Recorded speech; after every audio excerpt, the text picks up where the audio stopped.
우리는 지금 출애굽기에 나와 있는 언약서, 언약의 법전들을 계속 살펴보고 있습니다. 이러한 내용들, 예를 들면은 사형에 대한 법이라든지 종에 대한 법이라든지 배상에 대한 법이라든지 이런 내용들은 오늘날 우리들의 관심을 그렇게 크게 끄는 것은 아닙니다. 그렇죠. 그렇게 큰 관심은 없습니다. 그렇지만 이 내용들은 그 당시 이스라엘 백성들이 살아가는 데 있어서는 꼭 필요한 중요한 내용들이었습니다. 왜냐하면은 살다 보면은 이런 일들이 일어나지 않을 수가 없기 때문에 그런 것이죠. 여러분, 우리가 크게 성경을 헌법이라고 생각을 하고 그 가운데에는 기본법이 있는데 그 기본법이 무엇일까요? 십계명입니다. 그런데 이 십계명은 10개의 항목으로 되어 있지 않습니까? 그렇지만 실제 생활 가운데는 이 10개의 항목에서 다루지 않고 있는 여러 가지 상황들이 더 발생할 수가 있습니다. 그래서 거기에 대한 시행세칙을 만들지 않을 수가 없는 것이죠. 그런데 그 시행세칙이 무엇입니까? 그것이 오늘 우리가 읽은 본문을 비롯한 출애굽기 21장에서 23장까지 쭉 나와 있는 내용들입니다. 언약의 법전들입니다. 그렇기 때문에 지금 우리가 살펴보고 있는 이러한 내용들은 십계명하고 전혀 별개의 내용들이 아니고 이 십계명을 어떻게 하면 더 잘 지킬 수 있을 것인가, 거기에 대한 세세한 규정이다라고 그렇게 생각을 하시면 좋겠습니다. 그 중에서 우리가 지난 시간에 살펴본 것은 상해에 대한 법을 우리가 봤습니다. 이 상해에 대한 법에서는 만약에 누군가의 생명을 취해서 죽게 만들었다면 그 사람도 역시 죽임을 당해야 될 것이다 라고 말씀을 하셨고, 또 다치게 했다면 그것은 물질로 배상을 하라 그렇게 말씀을 하셨었죠. 그런데 여기에서 이러한 과정 가운데서 하나님께서 한 가지 중요하게 생각하는 것이 있다고 했습니다. 하나님께서 중요하게 주시해서 보는 것이 있다고 했습니다. 그것이 무엇입니까? 바로 고의성입니다. 고의성. 즉 만약에 어떤 의도를 가지고 일부러 사람을 죽였다든지 상하게 했다면 여기에 대한 형벌은 더욱더 가중이 되는 것이고, 반대로 어떤 의도 없이 실수로 사람을 죽였거나 상하게 했다면은 이것은 상대적으로 형벌이 낮아지고 거기에 따른 정상 참작이 되었습니다. 이처럼 하나님께서는 외형만 보시는 것이 아니라 사람의 내면을 보시고 내면을 중요하게 생각을 하시고 그 중심에 있는 마음의 동기가 무엇인가, 그 숨은 동기를 보신다라고 그렇게 말씀을 했었습니다. 그런데 여러분, 우리가 지난주에 다루지 않고 그냥 지나친 부분이 하나가 있었는데 그것이 무엇인가 하니 눈은 눈으로 이는 이로라고 하는 이 부분입니다. 출애굽기 21장 24절 25절에 그 말씀이 나오는데요, 이렇게 되어 있습니다. 눈은 눈으로 이는 이로 손은 손으로 발은 발로 된 것은 된 것으로 상하게 한 것은 상함으로 때린 것은 때림으로 갚을지니라. 자, 여러분, 이런 것들을 뭐라고 우리가 말을 하는 거 아니? 소위 동해보복법이다라고 말을 합니다. 즉 해를 당한 만큼 갚아준다, 그런 뜻이죠. 그런데 얼핏 생각해 보면은 이것은 참 잔인하게 느껴집니다. 그렇죠? 눈을 눈으로 갚아주고 이를 이로 갚아준다는 말이 얼마나 잔인한 말입니까? 그렇지만 이런 내용들이 꼭 필요한 이유가 무엇일까요? 그것은 당시 고대 사회에서는 한 사람이 해를 당하게 되면 그것보다 몇 배나 더 크게 갚아주는 일들이 많이 있었습니다. 예를 들어서 두 사람이 서로 싸우다가 한 사람이 다리를 다치게 되었다 이 말이에요. 그러면은 그 반대쪽에 있는 사람들이, 가족들이 한꺼번에 달려들어서 상대방의 목숨을 앗아가 버린다든지 그런 일들이 있었단 말이에요. 그렇게 도를 넘도록 복수를 하는 경우들이 왕왕 있었습니다. 때문에 이 동해보복법이라고 하는 이것은 만약에 싸우다가 눈을 다치게 되었다면 상대방에게 보복을 한다 할지라도 눈 이상은 보복할 수 없다라는 것을 규정을 하는 법입니다. 즉 보복의 한계를 정해주는 법이다, 그런 말이죠. 이 고대 근동 지방의 법전 중에서 이렇게 동해보복법의 내용이 들어있는 법전은 함무라비 법전이 유일하게 이 내용이 들어있긴 했었는데, 그런데 이 함무라비 법전이 가진 문제는 무엇이었는가 하면 이것이 시행되는 과정을 보게 되면은 상류 계층의 사람들이 피해를 당했을 경우에는 이 동해보복법이 적용이 되었는데, 하층민이 피해를 당했을 경우에는 동해보복법을 적용하지 않고 그냥 돈으로 보상하는 금정보상법으로 처리가 되었다는 얘기입니다. 그러니까 이 법이 시행되는 이 과정 가운데 지위와 신분에 따른 편차가 있었다라는 거죠. 즉 차별이 있었다는 얘기입니다. 그렇지만 여러분, 구약에 나오는 율법은 어떻습니까? 구약에 나오는 율법은 사람에 따른 차별이 없습니다. 모든 사람에게 다 동일하게 적용이 되는 공정한 법이었다라는 거예요. 이렇게 차이가 있었습니다. 그런데 여러분, 예수님께서도 역시 이 동해보복법에 대한 말씀을 하신 적이 있었는데, 그때 예수님은 이 말씀을 어떻게 해석을 하셨는가 하니 이렇게 해석하셨습니다. 마태복음 5장 38절과 39절에 보면은 예수님의 해석이 나오는데 이렇게 말씀을 하세요. 우리 한번 같이 볼까요? 같이 한번 읽겠습니다. 시작. 또 눈은 눈으로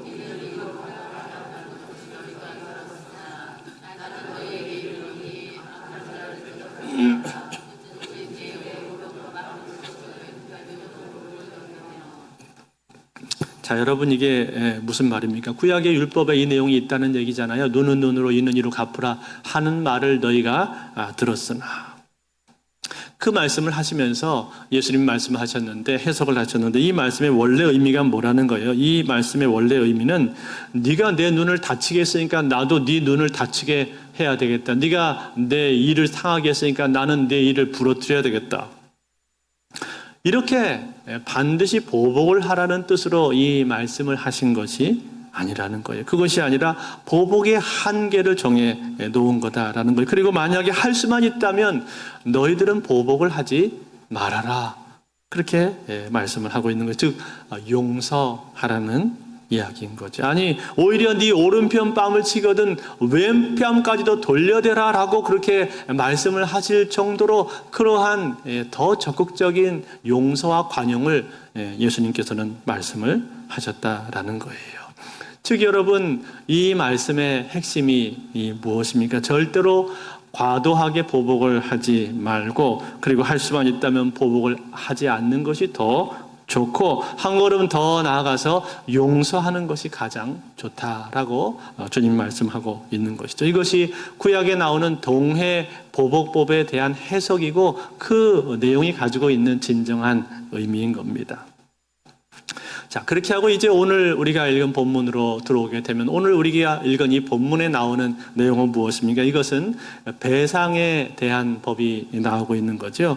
여러분, 배상이라고 하는 것이 무엇입니까? 배상은 다른 사람이 입은 손실을 물어주는 것, 즉 내가 다른 사람에게 피해를 주거나 불이익을 끼치게 되었을 때 그것을 보상해 주는 것을 우리가 배상이다, 그렇게 말을 합니다. 그 중에 제일 첫 번째 경우는 무엇인가 하니 도둑질을 한 경우가 있습니다.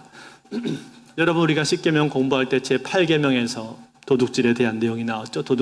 도둑질하지 말라, 그 계명이 나왔는데, 이 내용은, 배상에 대한 내용은 그 8계명에 대한 구체적인 시행 세칙이라고 그렇게 말을 할 수가 있겠습니다. 그 말씀을 하면서 도둑질에 대해서 뭐라고 말씀을 하셨습니까? 오늘 본문 1절에 보니까 1절에 이렇게 말씀을 했습니다. 사람이 소나 양을 도둑질하여 잡거나 팔면 그는 소 한 마리에 소 5마리로 갚고 양 한 마리에 양 4마리로 갚을지니라. 당시 이스라엘 사회는 유목 사회였었기 때문에 유목민들이 가지고 있는 재산이 뭐가 있겠습니까? 집도 천막으로 되어 있고 뭐 이렇다 큰 재산이 별로 없었을 거예요. 아마도 가장 큰 재산이라고 한다면 소나 양 등 가축이 아무래도 가장 큰 재산이었겠죠. 또 아무래도 이렇게 가축들을 몰고 다니다 보면은 풀을 뜯기고 하다 보면은 다른 무리들하고 이 가축이 섞이게 될 수도 있기 때문에 그래서 여기에 대한 규정이 꼭 필요한 것입니다. 그런데 여러분 이 규정의 내용을 우리가 볼 때 한 가지 이상한 점이 있죠. 뭐가 이상합니까? 소는 5마리로 갚으라고 그랬고 양은 4마리로 갚아라 그렇게 말을 했단 말이에요. 왜 다른 겁니까? 똑같이 배상을 하라고 하지 않고 다른 이유가 무엇입니까? 여러분, 그것은요, 소가 양보다 훨씬 더 비싸고 가치가 나가기 때문에 그런 것이죠. 즉, 소는 일을 시키기 위해서 길들이는 데에만 최소한 1년 이상의 기간이 필요하다고 합니다. 그래서 이 소를 도둑을 맞게 되면은 양을 도둑 맞은 것보다 훨씬 더 그 피해가 크고 타격이 클 수밖에 없는 것이죠. 또 소는 마치 가족의 일원처럼 그렇게 여겨졌기 때문에 정신적인 피해 또한 큰 것입니다. 더군다나 여러분 이 소는 몸집이 크잖아요. 몸집이 크기 때문에 웬만해서는 사실은 이 소를 도둑질해 간다는 것은 쉬운 일이 아닙니다. 그러니 남의 집 소를 도둑질해 간다는 것은 이것은 웬만큼 치밀하고 대담한 도둑이 아니고서는 이런 일을 함부로 행할 수가 없다는 거기 때문에 소를 훔쳤다라는 것은 그 고의성이 대단히 짙기 때문에 양을 훔친 것보다 형벌이 더 크다라는 겁니다.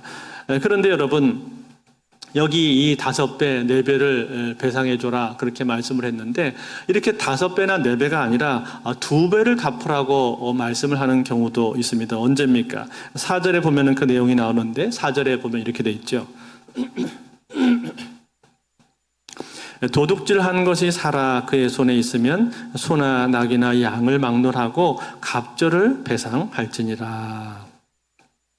자, 여러분 이것은 어떤 경우입니까? 도둑질을 했는데 그 짐승이 아직 살아있단 말이에요. 소나 양이 어디 팔려가거나 죽지 않고 그대로 살아있는 경우를 말을 하고 있습니다. 그러면 어떻게 하면 될까요? 그 소를 그대로 다시 데리고 오고 또 한 마리를 배상으로 주도록 그렇게 되어 있습니다. 그렇지만 여러분 생각을 해보면 앞에 나왔었던 경우하고 비교해 볼 때 상대적으로 형벌이 더 가볍죠. 훨씬 더 가볍지 않습니까? 왜 그렇습니까? 왜냐하면 소가 살아있기 때문에 그 소가 살아있으면 그 소를 다시 데리고 와서 그대로 바로 일을 시킬 수 있기 때문에 그런 것이고 또 소를 바로 죽여서 잡아먹거나 혹은 팔아넘기지 않았다라는 얘기는 무슨 얘기입니까? 이 사람이 그래도 양심이 있다라는 뜻이죠. 그리고 어쩌면 일부러 훔친 것이 아니라 어쩌다가 보니까 같은 무리에 속해서 이렇게 될 수도 있는 것이기 때문에 그래서 이런 부분들을 정상을 참작을 해주고 있는 것입니다. 그런데 여러분 훔치자마자 바로 팔아넘기는 그런 사람들이 있다면 이 사람들은 과연 어떤 사람들이겠습니까? 이 사람들은 상습범입니다. 상습범. 아주 지능적이고 조직화된 범죄자들이다. 그런 말이에요. 때문에 이런 경우에는요, 훔치자마자 바로 어딘가로 팔아버린 사람의 경우는 형벌이 더 무거운 거예요. 앞에 우리가 아까 1절에서 나왔던 것처럼 1절 말씀의 맨 앞부분에 뭐라고 말했습니까? 사람이 소나 양을 도둑질하여 잡거나 팔면 그렇게 말했잖아요. 즉 훔쳐오자마자 잡아먹거나 팔아넘겼다 그런 뜻이에요. 그러니까 그 죄의 질이 더 무겁다라는 거예요. 여러분 그 소 주인 입장에서는 어떻겠습니까? 자기 소를 잃어버렸는데 누군가 범인을 잡았는데 그 범인이 어디 딴 데다가 이미 팔아버렸단 말이에요. 아니면 죽였단 말이에요. 그러면 얼마나 마음이 아프겠습니까? 되돌릴 수가 없기 때문에 너무나 마음이 아프고 상심이 클 수밖에 없는 것이죠.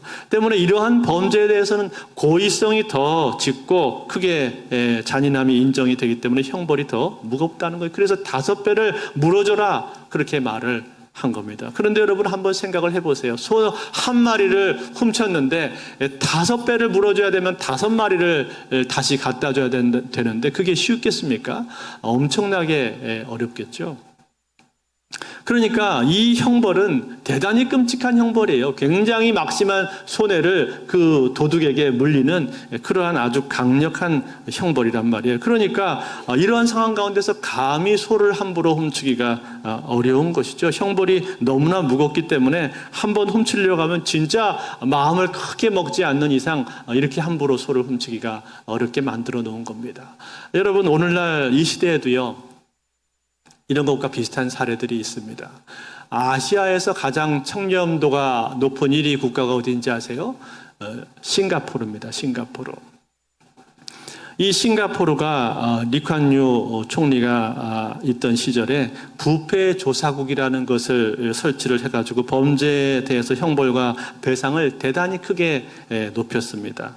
그래서 이로 인해서 청렴도가 아주 높아졌는데, 예를 들어서 공무원이 뇌물을 받아먹다가 걸렸다. 그럼 어떻게 되는지 아세요? 그 공무원이 받을 수 있는 연금이 굉장히 많이 있는데 그 연금을 모조리 다 박탈을 당해버립니다.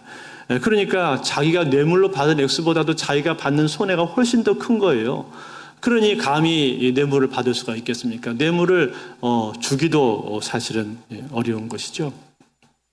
또 교통이나 기초 질서를 바로잡기 위해서 길거리에서 담배꽁초를 버리면은 벌금을 세게 물렸는데 담배꽁초 하나 버리면은 1,000불입니다. 1,000불. 100만 원도 넘는 벌금을 물렸다 이 말이에요. 담배꽁초 하나에. 껌 뱉으면 1,000불. 이렇게 다 1,000불씩 벌금을 매겨놨어요. 그러니까 절대로 함부로 못 버리는 거죠. 이렇게 해서 기초 질서를 잡아갔습니다. 물론 어떤 사람들은 이건 너무 독재다 이러면서 여기에 대해서 반대 의견을 펴는 사람들도 있습니다만, 그러나 분명한 것은 이렇게 해서 국가 전체의 부패를 척결하는 데는 크게 성공을 거둔 것입니다. 이처럼 인간이 죄인이기 때문에 자신에게 손해가 크고 형벌이 클 때 함부로 이런 일들을 하지를 못하게 된다라는 거죠. 오늘 하나님께서 말씀하신 이 율법도 이것과 비슷한 부분들이 있습니다. 그런데 차이는 무엇인가? 하나님께서는 그 중에서도 아주 상습적이고 고의적인 범죄에 대해서는 더 그 형벌을 강하게 하셨다라는 거예요. 그래서 이것을 억제를 시킨 것이고, 또 상대적으로 실수로 그랬거나 혹은 초범이거나 단순범의 경우에는 하나님께서 이것을 충분히 고려하셔서 거기에 따른 형벌을 비교적 낮춰주셨습니다. 이처럼 하나님께서는요, 이 율법을 만드시면서도 그냥 단순하게 율법을 하신 것이 아니라 아주 공정하게 사람의 마음까지도 다 꿰뚫어 보실 정도로 그렇게 공정하고 공평하게 하나님이 만드셨다라는 거예요. 이미 3,000년 전에, 지금부터 3,000년 전에 만든 율법이신데 구약 성경에 이렇게 놀랍게 기록이 되어 있는 겁니다. 그래서 현대의 법률 제정가들이나 법률 전문가들도 이런 내용들을 보게 되면 참으로 놀라서 자빠질 정도입니다. 그만큼 섬세하고 균형이 잡혀있고 배려가 많이 들어가 있는 법이 바로 하나님의 법이라는 사실이에요.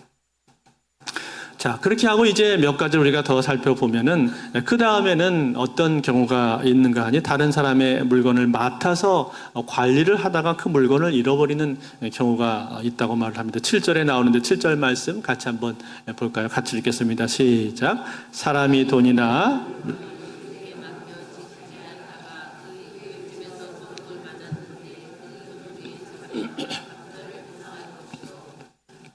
자, 이게 무슨 말이죠? 물건을 관리하다가 없어졌는데 알고 보니까 누군가가 도둑질을 해서 가져갔단 말이에요. 그 도둑이 잡히게 되면 2배로 배상을 해줘야 된다라고 말을 한 것이고, 그런데 도둑이 잡히지를 않고 진짜 도둑을 맞았는지 아닌지를 잘 알 수가 없을 때는 어떻게 해야 됩니까? 그 다음 절 8절에 이렇게 나오고 있습니다. 8절 보시면은 도둑이 잡히지 아니하면 그 집 주인이 재판장 앞에 가서 자기가 그 이웃의 물품에 손댄 여부와 여부의 조사를 받을 것이며,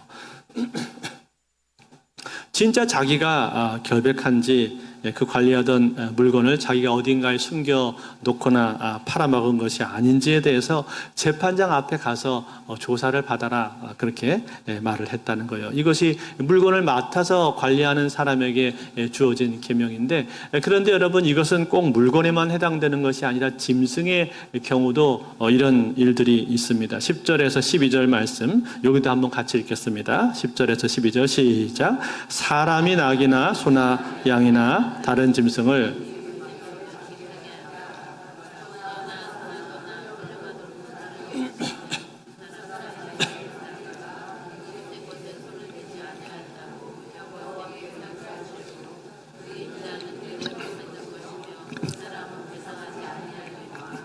만일 자기에게서 도둑 맞았으면 그 임자에게 배상할 것이며. 자, 이 말이 무슨 뜻일까요?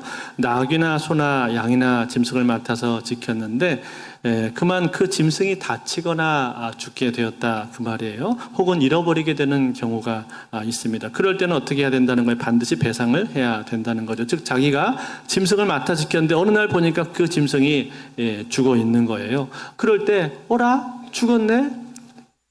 어쩌지? 할 수 없네. 이렇게 하고 끝나면은 안 된다라는 거죠. 거기에 대해서 자기가 배상을 해야 된다라는 이야기입니다. 왜 그렇습니까? 남의 재산에 손해를 끼친 것이기 때문에 당연한 거죠. 즉 자기 재산이 소중하면 남의 재산도 소중한 것을 알아야 된다라고 말씀을 하고 있다라는 거예요. 그런데 반대로 내가 최선을 다해서 지켰는데, 최선을 다해서 지키고 관리를 했는데 그 짐승이 아프게 되었다든지 어디 한 군데가 상하게 되었다든지 아니면 맹수에 의해서 물려가 버렸다든지 그런 경우들이 있을 수 있잖아요. 그럴 때는 어떻게 합니까?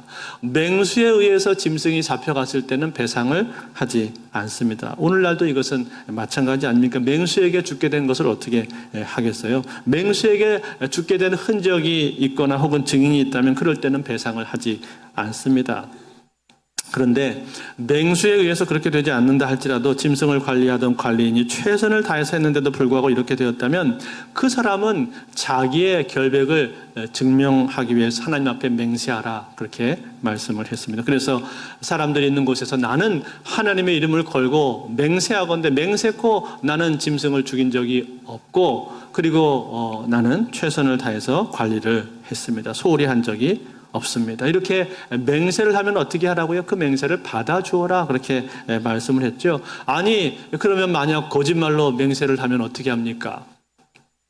그건요, 그 사람이 하나님 앞에서 한 것이기 때문에, 하나님의 이름을 걸고 한 것이기 때문에 만약에 그 사람이 거짓말로 맹세를 했다면 하나님께서 그 사람을 심판하실 걸로 그들은 믿었습니다. 이처럼 이스라엘의 율법은요, 하나님하고 동떨어진 율법이 아니라 하나님께서 이 재판이나 심판의 과정 가운데 반드시 개입하시고 이것을 하나님이 간섭하신다라는 그러한 믿음을 가지고 진행한 그런 율법이었습니다. 자, 그리고 또 한 가지 경우는 어떤 경우가 있냐면, 갑자기 도둑을 만나게 되었는데 그 도둑을 본의 아니게 죽이게 되는 경우가 있다, 그렇게 말을 하죠. 도둑과 싸우다가 도둑을 죽이면 어떻게 해야 되는가? 만약에 그 도둑을 죽인 것이 밤에 그런 일이 있었다면 그 사람은 형벌을 받지 않는다고 말합니다. 왜냐하면 자기 장막에 침투해 들어온 사람과 엉켜서 싸우게 되었는데 잘 보이지 않기 때문에 생명의 위협을 느끼는 가운데서 그 사람과 싸우다가 그런 일이 발생했다면 이건 정당방위다라는 거죠. 정당방위로 인정이 되어서 그 사람은 형벌을 면했습니다. 그렇지만 만약에 도둑이 낮에 들어왔는데 그 도둑을 죽이게 되면 어떻게 됩니까? 그 사람은 형벌을 받습니다. 왜냐하면 낮에는 얼마든지 눈에 잘 보이고 또 다른 사람들의 도움을 청할 수도 있다고 그렇게 판단을 하기 때문에 벌이 있는 거죠. 그리고 이제 마지막으로 한 가지 남은 것은 이제 어떤 경우가 있는가 하니, 자기가 기르는 가축들이 남의 밭이나 포도원에 들어가서 피해를 주는 경우가 있다고 말을 합니다. 그럴 때는 어떻게 하라고 말을 하는가? 5절을 보시면 5절을 말씀을 한번 같이 읽겠습니다. 5절 읽습니다. 시작. 사람이 밭에서나 포도원에서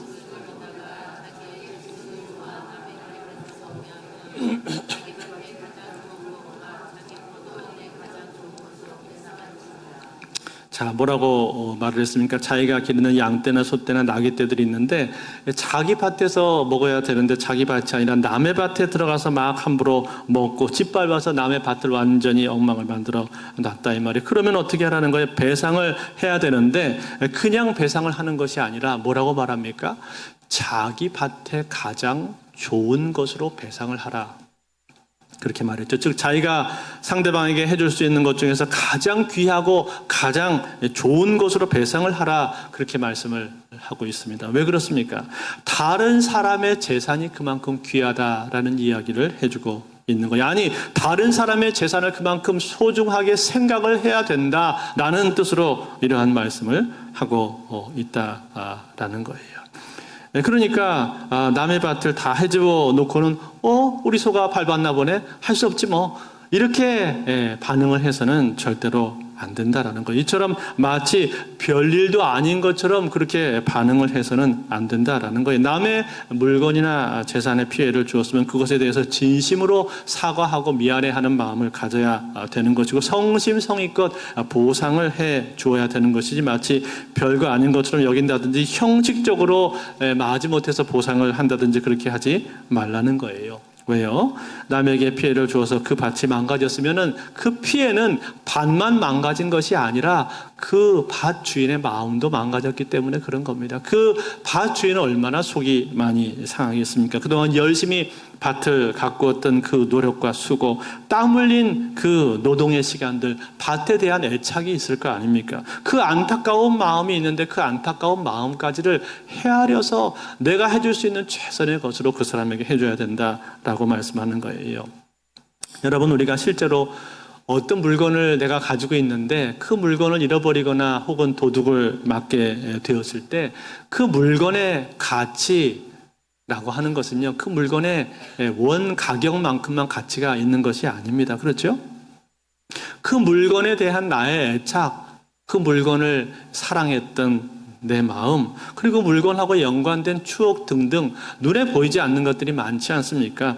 그런 정신적인 피해도 많이 있는 거예요. 뿐만 아니라 그것이 없어지게 됨으로 말미암아 실질적으로 얻게 되는 또 다른 피해와 2차적인 불편함들도 생길 수가 있는 거예요. 예를 들어서 내가 지갑을 도둑을 맞았단 말이에요.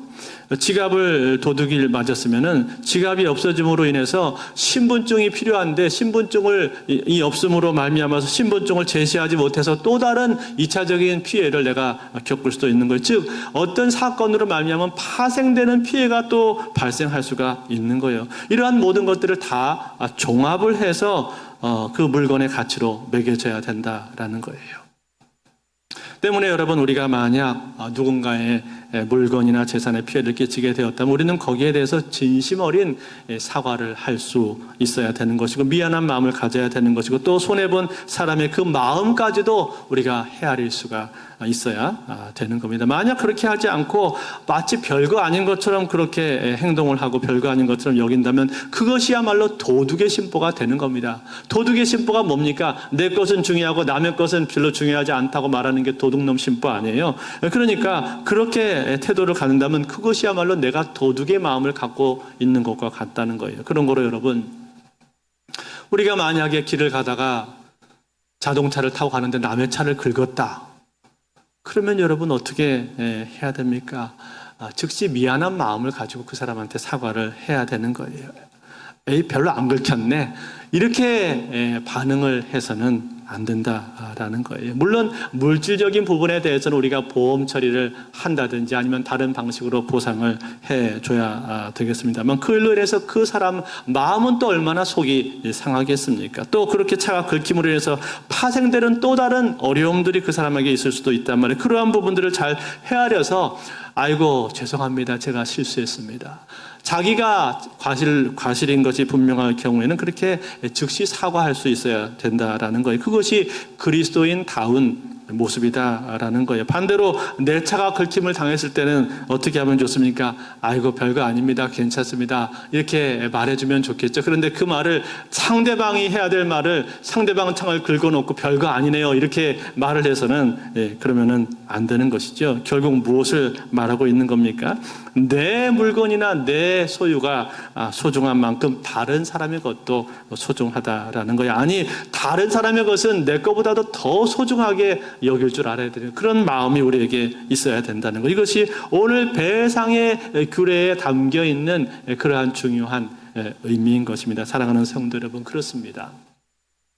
내 것이 소중하다면요, 다른 사람의 것도 소중한 것입니다. 그것을 내가 잘 알고 거기에 맞게 행동하는 것, 그것이 그리스도인다운 모습인 거예요. 그래서 여러분, 우리가 다른 사람에게 피해를 주거나 손해를 끼치지 말아야 되겠지만, 만에 하나 내 실수나 부족함으로 말미암아서 누군가 다른 사람에게 피해를 주게 되었다면 우리는 거기에 대해서 진심으로 사과를 하고 성심성의껏 최선을 다해서 보상을 해줘야 될 것입니다. 그것이 그리스도인다운 모습이고, 어쩌면 그러한 과정을 통해서 우리는 하나님의 선하신 성품과 배려, 그리고 하나님의 따뜻한 성품을 드러낼 수가 있는 것이죠. 그래서 그러한 시간들을 통해서 우리는 하나님 앞에 영광을 돌릴 수가 있다는 사실입니다.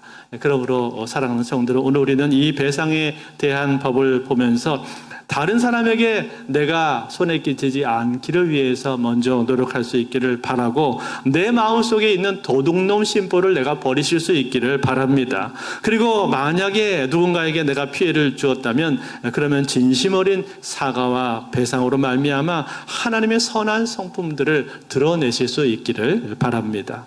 이제 말씀을 맺겠습니다. 명지고등학교의 교장 선생님으로 계시던 분이 예수님 영접하고 나서 참 큰 은혜를 경험하게 되었습니다. 그러던 어느 날 자기가 어렸을 적에 남의 참외밭에 들어가서 몰래 참외를 훔쳐먹던 일이 생각이 났습니다. 자꾸만 그 일이 마음에 걸려서 그래서 원래의 참외값에다가 이자까지 덧붙여서 시골에 있는 참외밭 주인에게 이것을 보냈습니다. 그리고는 그 안에 편지를 동봉을 하기를, 선생님, 사실은 제가 어렸을 적에 당신의 참외밭에서 참외를 도둑질해서 먹었습니다. 이것은 그때의 참외값입니다. 부디 그때의 일을 용서해 주십시오. 이렇게 편지를 써서 같이 보냈습니다. 그랬더니 며칠 후에 이 참외밭의 주인이 올라와서는, 아니, 내가 살면서 이렇게 기분이 좋았던 적이 없었습니다. 어렸을 적에 장난으로 그런 걸 가지고 뭘 그러십니까? 그렇게 하면서 돈을 도로 돌려주려고 했습니다. 그러자 이 교장 선생님은, 아닙니다. 이것은 그 당시 내가 당신에게 끼친 피해에 대한 배상입니다. 사실은 이것으로도 부족하지만 부디 내 마음의 평화와 안식을 위해서 이것을 꼭 받아주시면 좋겠습니다. 라고 하면서 사정을 했습니다. 그러고 나서 이 참외밭 주인은 그날 집으로 돌아오게 되었는데, 그날 밤에 자기 가족들을 다 불러 모아놓고는 이렇게 말을 했다고 합니다. 오늘부터 우리 모두 다 교회에 나가도록 하자. 그 예수라는 사람은 정말 굉장한 사람이더구만. 이러면서 온 가족을 다 데리고 교회에 나갔다고 합니다. 사랑하는 성도 여러분, 그렇습니다. 우리가 예수를 믿는다라는 것은요, 그것은 우리의 삶의 행실이 항상 함께 따라가는 것입니다. 그런데 우리가 예수 믿는다고 말을 하면서 우리의 삶이 다른 사람들에게 피해를 주는 삶이 되면 되겠습니까? 다른 사람들에게 피해를 주는 삶이 아니라 오히려 다른 사람들을 이롭게 하고 다른 사람들을 복되게 하는 그런 삶이 돼야 될 것입니다. 그리고 만약에 내가 본의 아니게 누군가 다른 사람에게 피해를 주거나 손해를 끼치게 되었다면 그러면 어떻게 해야 되는가? 우리는 거기에 대해서 내가 진심으로 사과할 수 있어야 하는 것이고, 그리고 내가 할 수 있는 최선을 다해서 그 사람에게 배상해 줄 수 있어야 되는 겁니다. 그러면 그러한 모습을 통해서도 우리는 하나님의 선한 성품과 따스함을 드러낼 수가 있는 것이고, 그로 말미암아서 우리의 부족함 가운데서도 하나님의 영광을 나타내게 될 줄로 믿습니다. 이 은혜가 오늘도 저와 여러분의 삶에 함께 하실 수 있기를 우리 주 예수 그리스도로 축원드립니다.